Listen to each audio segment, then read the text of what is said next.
Garip Hayat filmideki acayip sırlar. Kıssa hakkında bayan. Subuyda hakkında. Qatarlıq muşi klasik məzmunlarını sözləb versəm, Nurgullar bu sözləyən nəsanın bizə nəyin faydası, bizə qandaq bir əmli fayda gəldi dedi.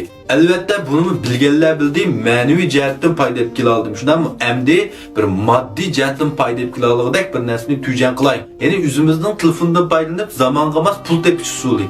Əmdi bu yerdə doyundan pul tapamığanlar nurgun. Mening bundaq işlər xoşlanmaq bir başqaçaraq bir iş qılsam buldu deyənlərə tashqi pirot haqqında, yəni nefit, altun, gümüş qatarlıqlarını üsüş, düşük qarta elib, muşarqılıq özgə bir iqtisadi əmli fayda etkilədigan nəsini tücən qılmaqçı. Bu nəsini desəm Nurgullar voy sen açtın tüycan kılamsa u degan ondaq yolgan narsa men mandaq quyilib ketgan, qandaq pulni yo'qotgan deyishinglar mumkin. Albatta bir qismlar bir ichki kuch og'insidan kayni kiriblar va yak do'yinni ko'rib olgan ma'lum bir filmga qarablar yo'q deblar doğ tikkandek nima pulni dasmay qo'yib şunun bilan qarsak bu hafta 10 kun bir oy qolmay ham pul yo'qdi, o'ltag'alam oz emas. Endi bumu bir ilm, bir kasb qaranglar. Buni hech qanday o'rganmay turib, hech nimasini tushunmay turib, o'zingni ossanlar shu dengizga sakragan bilan barobar.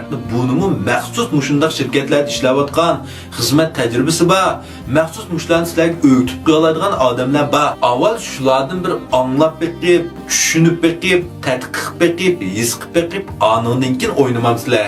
Bunun qiziqadigan do'stlarga bir undidor nomerini deb beray. 150 0998 0925. Mush undidarni qetib, men qodi kitobning filsizdim desanglar, bu qiz sizlarga erinmay, tirikmay, nayt astoydil bilan o'rgatib qo'ydi, tushuntirib qo'ydi. Shu tashqi pirot haqida sizlarga maslahat berdi.